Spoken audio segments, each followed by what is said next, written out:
Sa isang taimtim na panalangin, pagsindi ng kandila, pag-alay ng mga puting rosa sa tabi ng mga larawan ng kanilang mga kaanak na napatay sa kasagsagan ng gyera kontra droga, sinimulan ng mga pamilya ang paggunita sa unang taong anibersaryo ng pagkakaaresto kay dating Pangulong Rodrigo Duterte.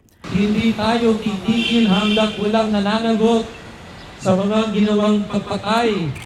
Sa aking pag-iikot sa gitna ng programa, nakita kong suot nila ang t-shirt na may nakasulat na katarungan habang nakalista sa isang tarpaulin ang mga pangalan ng nasa 300 drug war victims.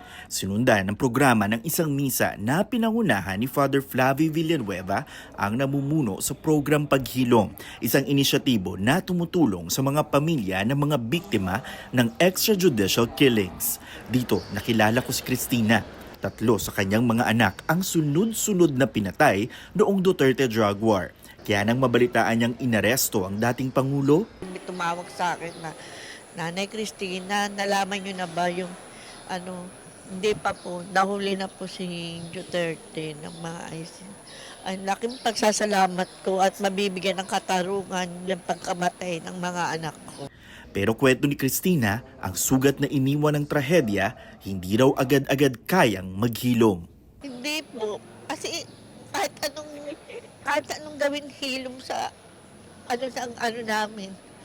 Lalo na pag naalala namin yung mga ginawa ni Duterte sa mga biktima niya na pinapapatay niya, inuutos niya.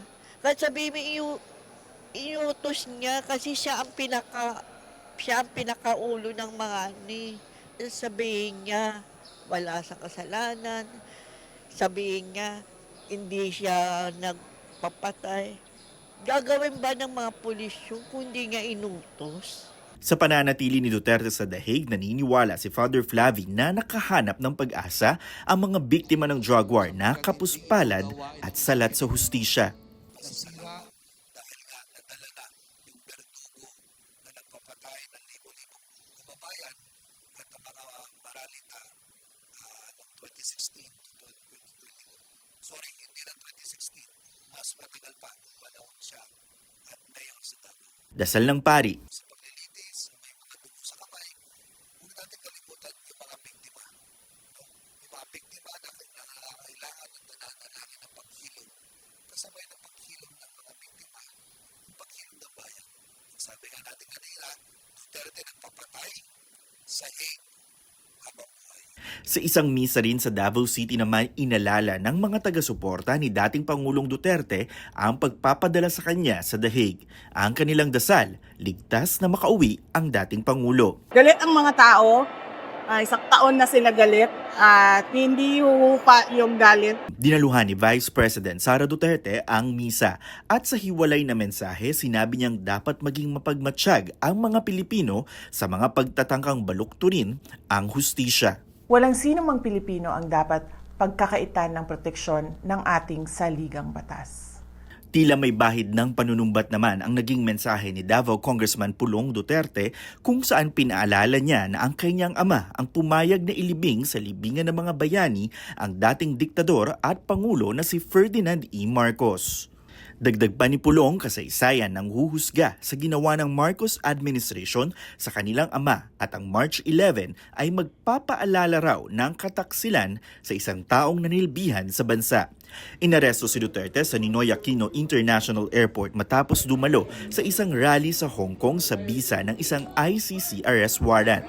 Nakaharap sa 3 counts of murder at attempted murder ang dating Pangulo para sa crimes against humanity charges.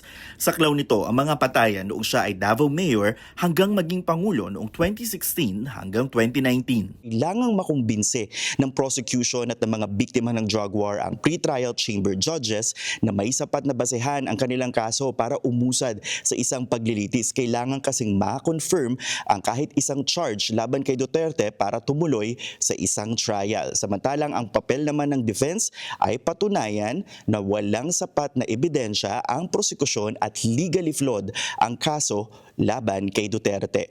May hanggang Abril ang ICC pre-trial chamber judges para maglabas ng desisyon kung lilitisin si Duterte.